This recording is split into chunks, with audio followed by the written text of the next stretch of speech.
This lever pull is the memory that many people have of the moment that Minecraft kicked things off into an entirely new gear. After 1.0, the game was filled with a world of new adventures to be had, new mechanics to be played with, and end goals that provided players with a metaphorical dragon to be killed. Also, a literal dragon to be killed. There are a variety of reasons why, but this moment and this update can never be recreated in their exact same form. Something will never have the same impact that the release of Minecraft did, and here is a YouTube video all about how.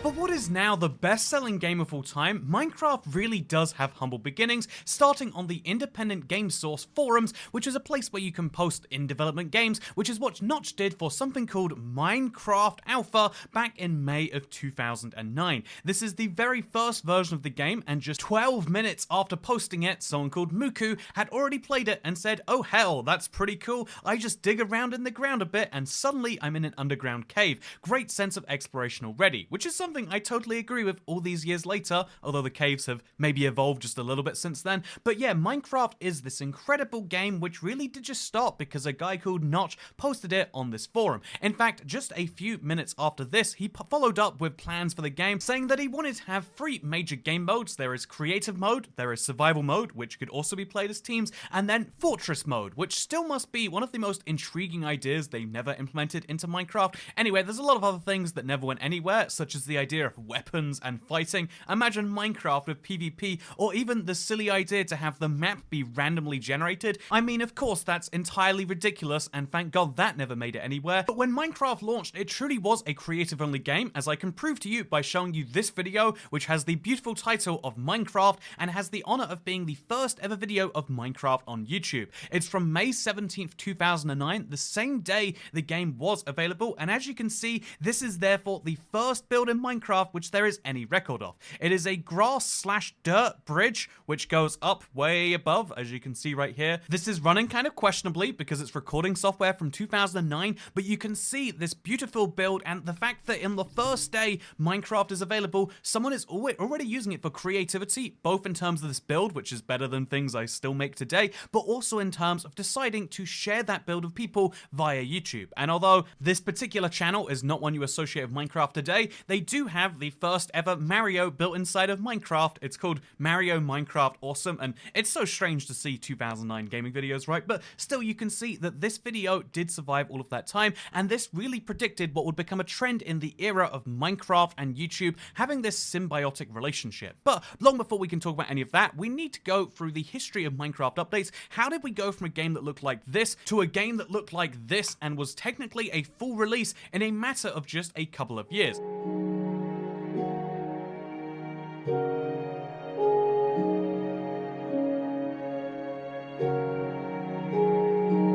Minecraft is generally separated into 7 phases of development. The official release is from when the game came out with 1.0 in November the 18th of 2011. That moves all the way to the current date because 1.19 and 1.20 are still just iterating on that existing design, just adding new updates to it. However, there were many versions before this, starting with PreClassic, which was May 10th to May 16th. This is from long before that forum post by Notch. These are versions which were only privately shared by Notch, and so only found from him, and which can only be found on his YouTube channel, although on his YouTube channel he deliberately restricted most of the videos during that phase that he went through, so instead we can use this archive to see what PreClassic looked like. And yeah, this is Cave Game. This is the first ever footage of Minecraft that actually exists before it was even called Minecraft and before it even existed anywhere publicly. But PreClassic is just the first phase. The major phase that people would know about as the true first part of Minecraft is Classic. This is where the game this is the version of the game that later became available for free, and so if you played Minecraft in an era where you couldn't necessarily afford it, this is what you probably recognize the most. And via the videos that Notch shared on YouTube at the time, and which again have to be found via archives only for now, you can see just how much progress was made when it comes to rain, creepers, fighting spiders and sheep, and half-size tiles, a decision that many developing Minecraft today have come to regret. However, the next phase is the one that gets really interesting because InDev is when survival was was officially added. In fact, InDev is really the start of Minecraft as we know it today. Many of the features which define modern Minecraft and the gameplay loops were all founded in this time. Things like crafting, things like the inventory, or farming, tools and equipment to mine various blocks. Without survival, you don't need any of those things, and without survival, you don't have any of those reasons to keep playing besides the base level of creativity and using Minecraft like Lego. In other words, this is when Minecraft went from being a Lego competitor to being a Lego where if you stayed up at night, the zombie apocalypse happened. And honestly, zombies aren't as scary as spiders, we can all agree with that, but there are a lot of mobs being added, and also all the other important things such as consumable foods to restore health. There was an actual game to Minecraft at this point, and although some things didn't survive all the way, such as this bow and arrow system, or Rana, Beast Boy, Black Steve, and Steve, these were all mobs added by Minecraft's first actual employee outside of Notch. It was a graphics designer, and honestly, when you look at it, you can see that Minecraft would have gone very different. However, if you're the graphics designer behind all of these mobs, and also this logo, which has been long since discontinued, you must regret, at least slightly, not being involved in the biggest game of all time, but these things are only visible with hindsight, just like how it's only visible with hindsight that, yeah, Minecraft in this time was really starting to take form. Many people would have said that it's not staying true to its pre-classic version, but like the TigSource forum suggested, this was the original goal for Minecraft, but the next phase is where things got really crazy, and perhaps where Minecraft goes from being a cute little web toy to being something much bigger, because it's decided in the next phase, called InDev, that Minecraft would go infinite. Instead of having a 256 by 256 world, the world map limits would be 64 million by 64 million blocks. In other words, the square area went from being 256 blocks squared to being 4.096 billion square kilometers. The Earth, the one you and I live on, if you're watching this video before the year 2100, has a total surface area, even when including the ocean, of 510 million square kilometers. In other words, Minecraft's world was going to be 8 times bigger than the actual planet which it was being developed on. And the craziest bit is that this phase of development, although it did take quite a few months, from February of 2010 to June of 2010, did actually succeed in this goal. It's also where things to make Minecraft more interesting came in, so the idea of clouds and structures, the most famous and first of which being the brick pyramid, as well as interesting ways to get around that landscape, such as the brand new minecart and rail system, which would later feature in this trailer, which was actually the very first one I saw for Minecraft. It's basic, but it's enough to inspire people and let them know what can be done later on in these survival worlds. So this was InDev, and the phase where Minecraft itself really went up a notch. However, when the community reciprocated, when the sales of the game really started to match, is Java Edition Alpha. This is when the game officially starts to be considered something closer to a finished product. It's no longer just a tech demo of things that can be, because over the space of Alpha, all sorts of important things are added, such as multiplayer, such as a brand new dimension, added in a Secret Friday update. There's this thing called the Nether, which has a few mobs and blocks not found in the overworld, again encouraging that exploration and different paths for the game to go down, as well as adding biomes for the first time, and even a brand new system called Redstone. Truly, across this update, as you'll see when you really scroll down this changelog, every single feature is something which is now seen as iconic and a key part of the game. Besides the boats, because the boats which were added in Alpha are the worst thing that Minecraft is. They didn't work as boats. If they went into the shore at slightly the wrong angle, they would break into planks and sticks, and I'm just saying, the boats are the one thing that are terrible, but everything else is actually an essential part of Minecraft even now, and this is again when players really started to get involved with the game. The price for it was just €9.95, or £8.95, or $11. This was the time that people were starting to get involved in the game, knowing they could get a game for cheaper while it was still in development. And while all this money was pouring in, it was clear to Notch to do two things. One was to quit his job, and the other was to focus full throttle on releasing as many Minecraft updates as possible. This doesn't mean releasing one every year, or two every year, or even one every month. This means releasing multiple Minecraft updates every single week. The Secret Friday updates that I mentioned were in addition to the regular updates which came out alongside the week. Between the span of June the 30th, 2010 and July the 30th, 2010, there were more than a dozen updates released. The longest time there was between two particular updates was between Alpha 1.1 and Alpha 1.2, which took a month and a week, and then Alpha 1.2, of course, being this huge update filled with things like the pig man. Okay, well, that probably isn't going anywhere, but you can see that Minecraft is going through this massive expansion that really culminated with beta, which is when everyone and their grandmother got into Minecraft, or rather, everyone and their grandmother's favorite YouTubers, and therefore, as a result, the network effect kind of spread from there. The famous Minecraft Let's Plays of old started in this time period, and this is when Minecraft became the very biggest of deals. This is definitely the era of good feelings, if there is a Minecraft equivalent, because everyone was just in love with the game and was excited about what would come next. Even Beta 1.7, which is a pretty uninspiring update when compared to Beta 1.6 or Beta 1.8, all it really did was make it so you had to shear sheep with shears, you had to detonate TNT with a flint and steel or redstone torch, you could no longer just punch it like the days of old,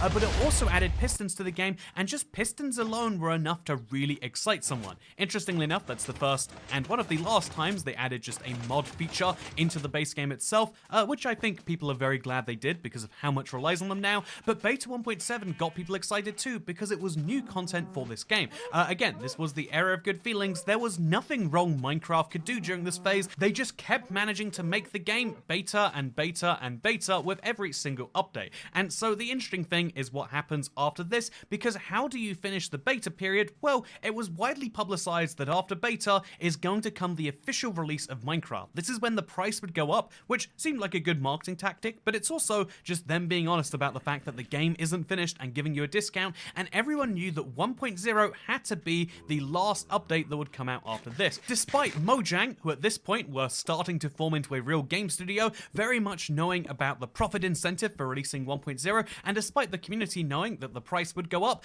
the last beta, 1.8, also known as the Adventure Update, was still one of the biggest updates to that point. Their goal was not to release the game and get that profit incentive moving, it was to make the game as good as it could humanly be. I mean, if we just look at the Adventure Update alone, with its addition of melons and steak and cooked chicken, and the ability to get ender pearls for the first time, pumpkin seeds, and all sorts of other strange mobs. The silverfish came to the game, which, you know, is definitely everyone's favorite mob, but this was the big update that everyone remembered. They were about to release a major milestone update, and the one just before that was still one of the biggest updates ever, because it was the update which added experience and hunger and endermen and mine shafts and ravines and huge mushrooms, and something amazing that you discovered in Minecraft probably came from this update. That is what makes this truly incredible. Instead of slowing down to prepare for the big update, they sped right the heck up. And although Beta 1.8 released in September of 2011, the full release of 1.0, the biggest update ever, as the title would imply,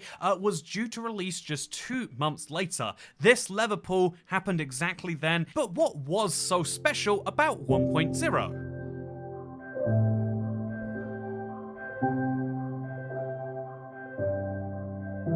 Minecraft 1.0 had the creative liberty to do something which no update since has had the true ability to do, and that was to iterate and add as many gameplay systems as they truly wanted. There were 5 brand new gameplay mechanics added in this update, alongside almost 10 brand new mobs, alongside the music disc system, and we could go on forever talking about the size and the scale of what came in 1.0, also known as the second release of the Adventure Update, and also known as the first full version of Minecraft. If you've ever googled when did Minecraft first come out, you'll find that it erroneously says 2011, because before that point they were all officially betas, even if millions of people were playing and watching the game, but this is when everything became official, and they really used the fullest advantage of 1.0 to make the game take an entirely brand new direction. And in case you're thinking like, well, they added all those things, but what are we really talking about when we say brand new mechanics? I mean, breeding mobs, the idea of being able to take 2 and make a third, was only added for the first time here. This is something which everyone loves when they're starting a mob farm, and which was not possible before Minecraft released. The brewing system, being able to make your own potions, was not possible because, I mean, there was no brewing stand. How else would you do it? How would you make potions without the cauldron? Okay, well, you can still make them without the cauldron, but you get the point. The end was a massive new area of the game added. The ability to repair items for the first time, making these near useless, mostly damaged swords and pickaxes actually usable and turning into something valuable for you. And then finally, item enchanting, the very basis of which many people make their late game journeys, enchanting to the max a set of gear, is something which just was not possible before this update. And although all 5 mechanics have been added to massively, the fact that they started right here and were good enough to make this update truly phenomenal in its own right is something that has to be mentioned. How many times do we get new mechanics in Minecraft in the last few updates? It usually just is, in more recent updates, slight changes to these. 1.14 was one of the bigger updates, and the biggest thing inside of it was just changing an existing mechanic, that being trading. By the way, like I mentioned, the villager was one of the first mobs introduced in this update, alongside a lot of other stranger, things in there, such as the snow column. But the villager was for the first time introduced, and so therefore that update stems from here. The idea of the magma cube, now exclusive and mostly spawning in the basalt delta, came from this update right here. One of the biggest things we look forward to in any given update are the brand new enchantments which are coming for your gear and tools, and that whole system started right in this update. And that's the thing, adding 5 brand new mechanics really is stunning, but when you look into the fact that they changed 7, like I mentioned, but in case you're curious as what I mean by that, archery was changed entirely, armor was changed entirely, and both of those mechanics are so much better now in just an objective sense. No one is arguing that this weird way of just firing infinite arrows makes much sense, and I'm so glad that skeletons had it changed for them too.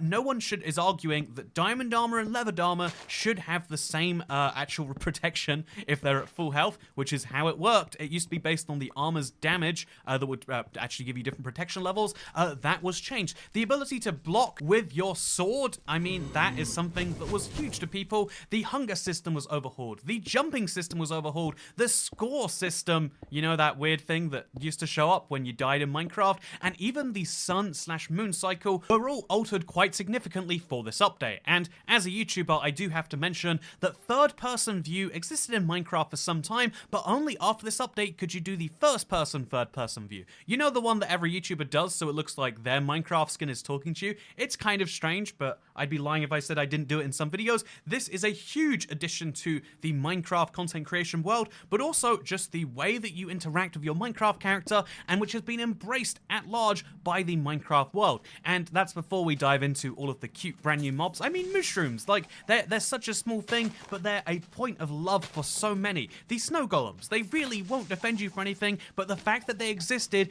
added so much to the game, and the same can be said for everything from lily pads to my favorite music disc off Chirp, added in this update. And we could go on about what makes 1.0 so special, but besides the breadth and the depth of the features, I think it really just comes down to, wow, that was a lot of stuff added for a very big milestone, and they were allowed to entirely change things. People knew that between the beta phase of Minecraft and the full release, of course they're going to entirely change systems, and so it might be annoying to some that the old armor system was being changed. It is a better thing for the game as a whole. Same as the changes for the hunger system, the jumping system, adding the brand new brewing mechanic, which meant you now need to know this potion table. Okay, let's be honest, that probably could do with an overhaul, since it hasn't been changed much since then, but you can see that most of these systems could be added or changed without too much repercussion, and so we got one of the best updates ever, but it was promised that they wouldn't be abandoning the game after this point. Sure, the lead developer shifted from being Notch, this was the last major thing that he truly worked on heavily, to being Jeb, but updates were still going to be releasing. They still theoretically could add just as much to each of those,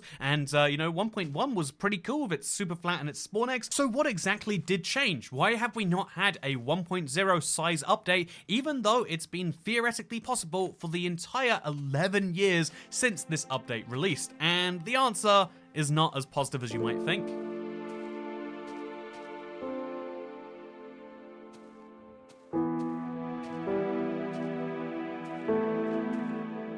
The current system that Minecraft works under is just so different to the one that it was under then. When Mojang was a few dudes in a tiny office, Here is some footage from that time. It is very hilarious to see. They even had a little documentary made about them. But when Minecraft was a few dudes in an office, it was relatively easy for the whole team to know each other and be in direct contact about what was being worked on now and the direction of the game. The current system is very different, not only because it's not 7 dudes in an office, it's actually a subdivision of the world's largest corporation, sometimes the world's 3rd largest corporation, it depends on the day, but one of the world's largest corporations bought in at $2.5 billion in 2014, a decision many thought at the time would be a little bit too much. I mean, in 2010, Minecraft cost $15, in 2011, it was $20. I didn't realize how bad inflation was if Microsoft had to pay $2.5 billion in 2014, but buy it they did, and they did decide there was going to be a way to make their money back. Something, admittedly, they definitely have done at least 10 times over,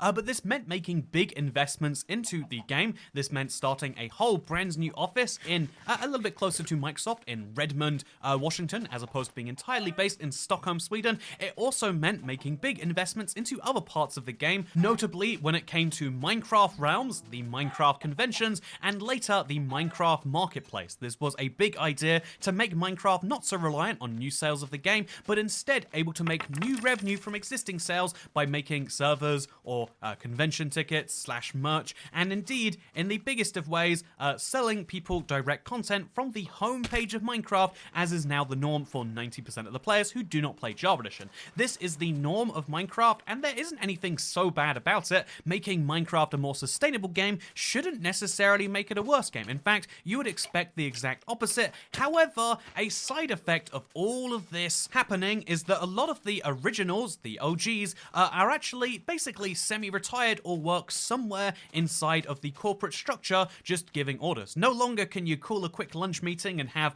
access to everyone in the team. Instead, now it is part of a mega corporation, so there's a yearly wellness week where nobody does any work as a requirement. There is now 2 separate time zones, literally split 9 hours apart. What think about the workday. It is 9 to 5, and then the workday in Redmond, which is 9 to 5, except that's actually shifted 9 hours back. It's on the -8 time zone, opposed to Sweden's +1, which means that their workday actually starts at 5 p.m. and runs till 2 a.m. Stockholm time. It genuinely feels like they couldn't have planned a worse set of offices if they're trying to have one cohesive game, if they tried, and this means that lots of things which could be probably done in a few minutes, a quick conversation at the desk over down the hall, actually take a lot longer to get everyone on board. There now needs to be these big yearly retreats where everyone comes together and everyone actually is on the same page about these things, and making directions can therefore be a little bit easier if you're trying to have everyone be kind of confused about what's happening, or a little bit harder if you want everyone to be working towards the same goal. Getting 400 employees or 500 employees or 600 employees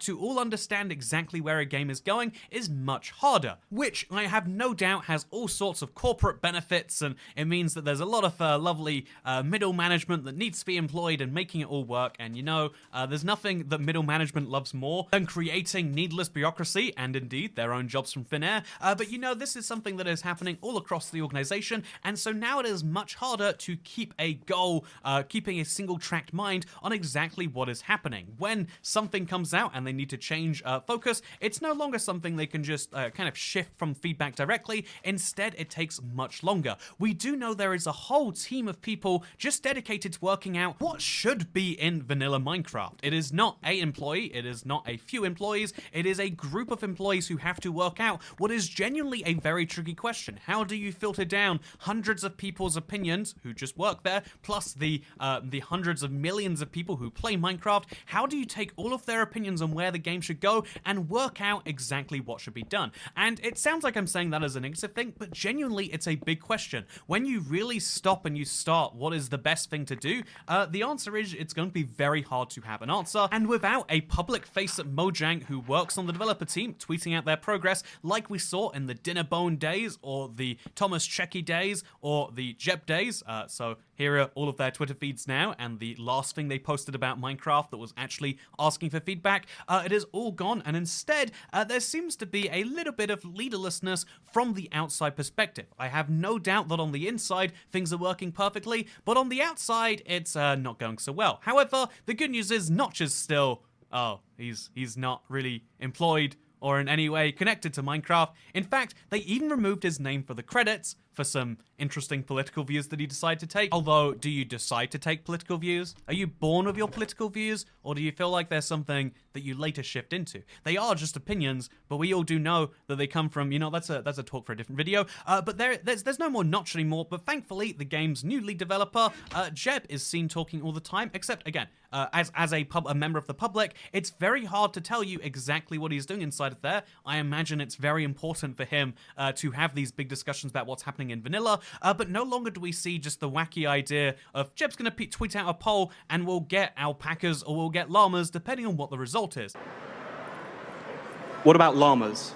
Rarely do we see things like just deciding one day to, almost entirely of his own volition, add something called a guardian to the game. It's such a bizarre mob that has almost no basis in the real world, which does kind of mash with the rest of Minecraft mobs in a weird way, but yet is one of the most interesting things they've ever added. It is very hard to see Minecraft just letting some junior developers who have all the passion in the world, who are willing to work, like crazy time, and put all of their passion behind these ideas they want in the game, because if you're at that junior level, no longer are you basically one step from the CEO, the founder, or the lead game developer. Instead, now you are tasked with working on making sure that minecart collisions are 10% less performance inducing. And there are all sorts of important bug fixes which are being added all of the time, but it means that all of this talent is being spent on the kind of grunt work rather than on the passion. Maybe you could say that as Minecraft expanded from one person's doing to a team of over 100, that having the same code the entire way is what's resulted in this failing. We can't say for sure, but what we can say with absolute certainty is that the culture has changed, and directly alongside the culture, so have the results that it's output.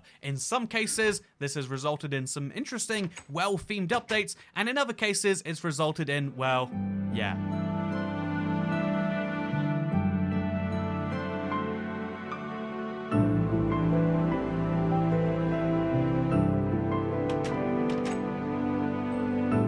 Ultimately, though, I think this comes down to a reason bigger than any of that, and that is the power of nostalgia. Nostalgia has officially kicked in with the Minecraft community, and now the game has grown to such a point that they can't just redesign entire mechanics on a whim anymore. When Call of Duty stopped making the same game with tweaks every year and instead went to space, people rioted. They wanted the same game on the ground, just with slight tweaks and maybe slightly more tweaks. They didn't want an entirely new revolution, they wanted evolution.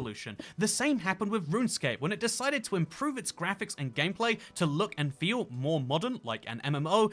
People revolted and they had to bring back the 2007 version, a version of the game which now has more players than the update they spent so much time on. Truly, if Minecraft did decide to make such serious changes today, to anything other than chat reporting, in all likelihood, the community would reject it in exactly the same way. Even now, there is a growing number of people who, when seeing a brand new update, say, wow, I can't believe they're changing so much. They need to slow down with those updates. If you're invested in the game and seeing these updates, then seeing every year or twice a year them making some changes seems like too little. But if you're someone who has not played the game for 5 years, you don't want to know that there was 10 updates in that time. You maybe would rather just hear that there was one update and there's some new content to explore, but it's still roughly the same game. And as Minecraft ages and as more and more people inevitably quit and then rejoin and quit and rejoin and vice versa, as this happens over and over again, this is something Mojang has to be familiar with. Even though it's impressive that almost 100 million people play Minecraft every single month,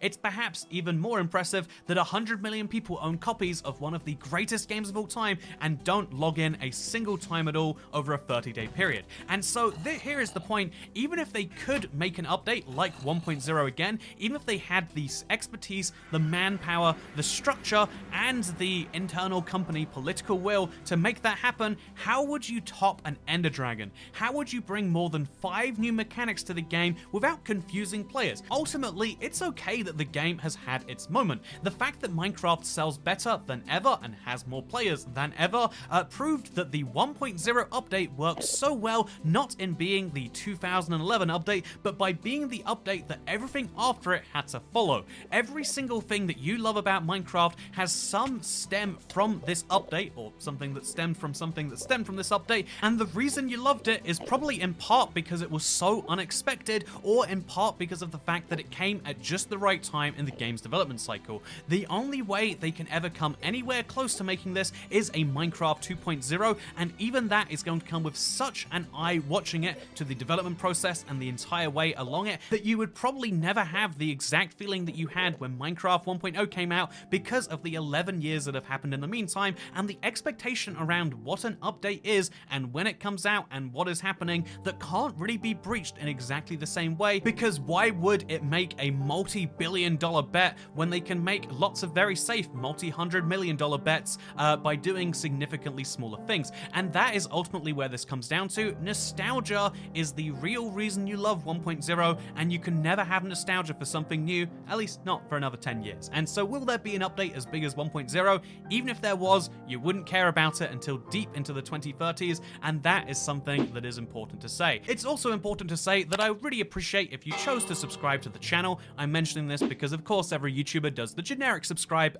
drivel. However, I'm mentioning it because I think it's so important that if you like something on YouTube, you subscribe, because you're giving them the signal that they should send you more of that stuff, and although it doesn't always work, it's something I would massively appreciate, so that you maybe see something else from the future as we talk about Minecraft updates. And yeah, this was my coming to realize that of course Minecraft updates are bigger and better, and that's what I love in the game, but ultimately it's not what everyone who is making and consuming the game loves, and the fact that more and more people say that they are changing too much means they really do have to be cautious in a way I can't appreciate. But that's just my coming to terms. Let me know what yours are in the comments down below. Let me know if you think they really could do a 2.0 that's bigger than 1.0, because I would love to hear your thoughts. But you know what else I love to hear? The sound of my own voice stopping. So goodbye.